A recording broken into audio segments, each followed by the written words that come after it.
Yo my brother and my sister, kembali lagi bersama saya Gax di Madao Channel.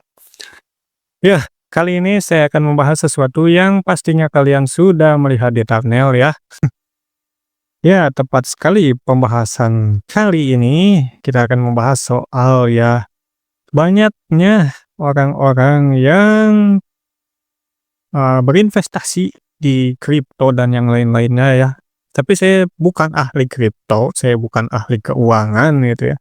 Tapi saya mah cuman ingin mengkritisi aja sebagai pribadi. Jadi kalau kalian ada yang lebih expert di bidangnya bisa kalian tulis aja di kolom komentar kalau saya ada salah-salah ya. Nah, jadi yang lagi rame ini adalah soal kasus ya itu ya, seorang influencer yang dilaporkan karena ada cross trading dan lain-lainnya gitu ya. Dan singkatnya para korban ini mengalami kerugian. Jadi banyak orang yang ternyata terjun ke investasi dan kripto ini tanpa pengetahuan yang cukup mungkin ya, atau juga ada yang coba-coba banyaknya ya, dan tergiur dengan iming-iming kalau kalian nggak ikut, kalian goblok. Kalau menurut saya sih ini tuh sedikit mempermainkan psikologi manusia ya, yang banyak mereka itu tidak ingin pastinya disebut goblok.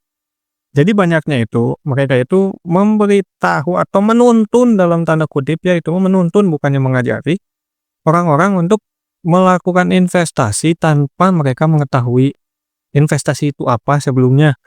Jadi mereka itu dijanjikan percaya kepada kami dan kami akan membuat kalian kaya gitu. Untuk itu saya tidak akan mengomentari lebih lanjut soalnya banyak yang lebih expert daripada saya. Tapi ini saya mah akan mengomentari ininya. Banyak orang juga yang baru keluar dari kerja. Ini terutama ya kalau yang masih sekolah mungkin ya mereka pakainya uang tabungan tapi gawat juga kalau mereka pakai uang pinjaman atau uang orang tuanya gitu ya. Nah, tapi ini banyak juga yang baru keluar kerja atau baru nggak ada kerjaan lah ya. Kalau kalau enggak ya dipecat lah itu ya, diputus kontrak. Mereka itu pasti kan punya tanggungan dan segala macam. Dan diiming-imingi seperti itu, banyak yang kegoda gitu ya. Enggak cuman trading ya, semua. Ada yang dagang dan segala macam. Nah, tapi ini tuh bertentangan dengan ya ilmu yang saya pelajari gitu dan ada juga ya orang-orang yang saya hormati dan saya ambil ilmunya itu tidak pernah berkata demikian, tidak pernah kamu dipecat mendingan kalian buka usaha atau kayak gimana, tidak ada. Kenapa? Jadi ada beberapa kondisi yang menurut ya, sumber-sumber yang saya pelajari itu tidak direkomendasikan untuk membuka usaha ataupun investasi. Mendingan kalian kerja aja sama orang lain lagi. Yang pertama adalah kalau kalian diputus kerja, tapi kalian itu membutuhkan dana yang cepat. Jadi, kenapa jangan berinvestasi atau memulai membuka usaha? Karena itu pendapatannya belum tentu pasti, ya. Pertama belum pasti, kedua kalian misalkan kalau baru menerjuni bidang itu, kalian belum cukup ilmunya, gitu ya. Jadi kalau usaha itu pasti ada, ya turmoil ya, ada, kesulitan dan segala macam. Nah, kalau kalian itu punya pengalaman atau punya, ya minimal tutor lah ya, untuk tahu gelagat dan sinyal-sinyal dari pasar, kalian mungkin ya terbantu, tapi itu saja cuman sampai level terbantu, bukan pasti. Nah, jadi itu tidak direkomendasikan. Apalagi kalau kita ngomonginnya buka usaha ya. Kalau buka usaha itu sangat tidak direkomendasikan kalau kalian butuh uang cepat. Nah, kenapa? Karena kalau misalkan usaha itu ya pasti kayak gitu, harus belajar dulu.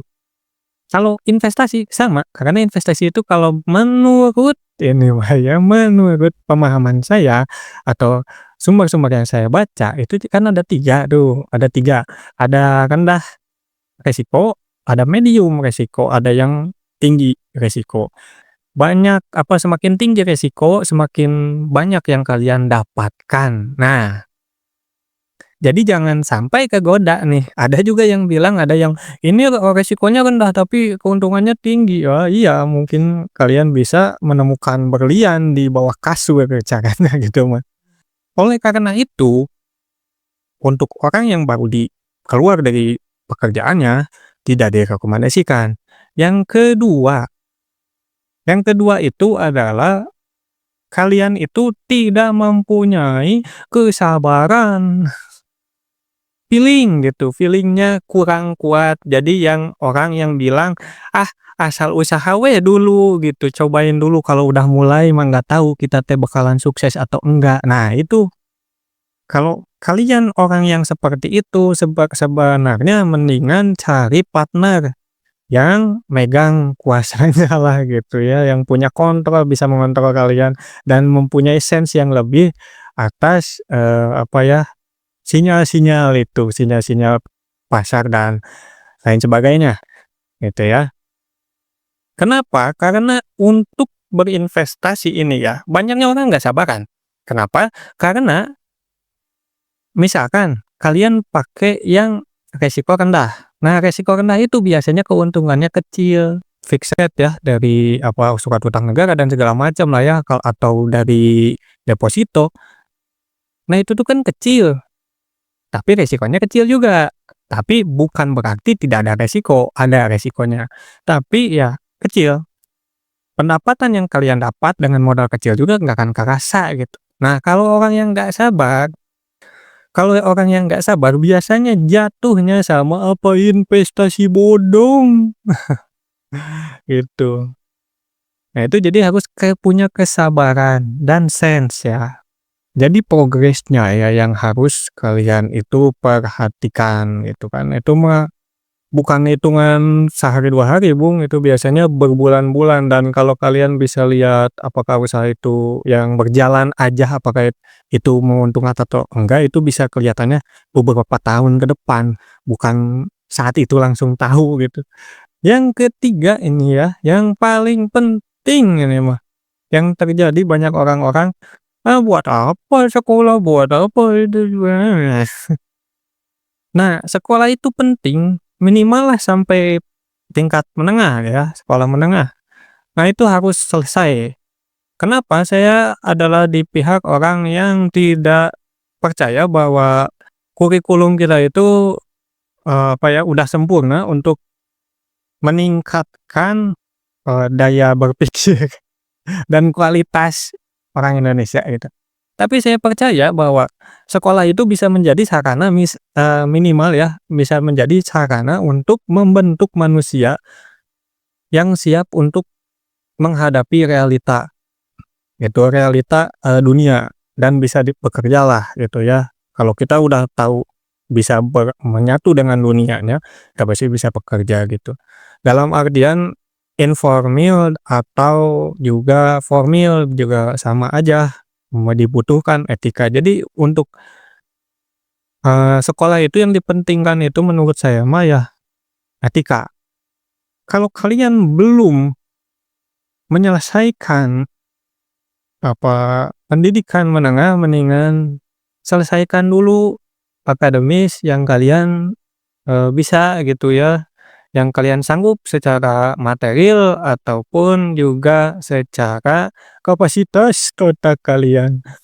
Harus dirubah pola pikirnya. Sekolah itu bukan keharusan kita atau tuntutan dari luar untuk kita menyelesaikan, program pengajaran, bukan. Tapi kebutuhan kita untuk menjadikan kita itu ya secara attitude itu matang. Nah, sebelum attitude itu matang, kalian itu jangan mikirin dulu investasi, mikirin dulu cuan, uang banyak gitu.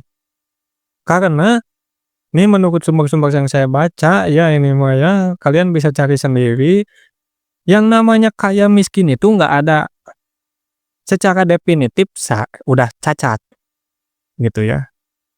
Jadi tidak ada yang bisa menentukan kaya dan miskin, tidak ada, gitu. Kalau misalkan kemiskinan ekstrim atau kekurangan makanan itu bisa diukur, ditakar, tapi kalau kemiskinan biasa itu nggak ada, susah. Dan apa itu berhasil itu juga masih nggak ada parameter yang tetap, jadi masih parameter abstrak. Nggak usah buru-buru nih kalau mau investasi itu, ya itu balik lagi, kalau kata guru saya ya, kata dan juga sumber-sumber yang saya baca, kalau mau berinvestasi atau memulai usaha itu yang dibutuhkan itu bukan keberanian aja. Nah, ini kata-kata yang harus diingat dan dipelajari lebih dalam mungkin ya. Ada saya mendengar atau mengingat atau mempelajari kata-kata seperti ini ya, quotes ini mah dari motivator, tapi bukan motivator influencer-influencer, eee, apa, yang cuan cuan cuan, bukan. Bunyinya kayak gini, kalian juga mungkin bakalan nemuin ini di bahasa yang lain. Lebih baik menjadi pecundang yang bertahan hidup daripada pemberani yang mati. Tuh, pertama. Yang kedua, nih ya, boleh licik karena pintar, tapi jangan serakah karena bodoh, ya. Jadi itu. Jadi maksudnya apa kata-kata yang pertama itu ya? Kata-kata yang pertama itu artinya kalian itu nggak apa-apa disebut pecundang karena nggak berani untuk memulai, karena kalian memahami belum cukup, persiapan atau belum cukup yang lainnya gitu. Tapi kalian masih bisa bertahan hidup, masih ada uang untuk keseharian hidup, dan masih juga, punya apa ya, nggak punya pemikiran yang berat-berat lah gitu. Jadi tidur masih enak, bangun masih segar gitu ya. Daripada berani-berani tapi nggak pakai otak, taunya nyungsep, utang banyak, yang pusing bukan cuman kalian doang, tapi orang-orang di sekitar kalian. Nah, yang kedua yang kedua itu adalah boleh licik karena pintar, tapi jangan serakah karena bodoh. Ini banyaknya kayak gitu ya. Jadi kita itu harus, memisahkan antara licik dan ya apa ya, melanggar aturan. Biasanya kalau orang licik itu nggak melanggar aturan, mereka itu mengakali celah-celah di peraturan atau bisa memanfaatkan suatu hal ya, yang namanya eksploitasi apa ya, bug kalau di game mah ya. Jadi mereka itu memanfaatkan itu tanpa melanggar aturan. Karena apa mereka bisa seperti itu? Ya karena pintar, karena mereka itu mengetahui peraturan bagaimana cara, apa ya, memanfaatkan peraturan menjadi keuntungan gitu, bukan batasan. Nah, jangan serakah karena bodoh, yang itu kan lawannya itu.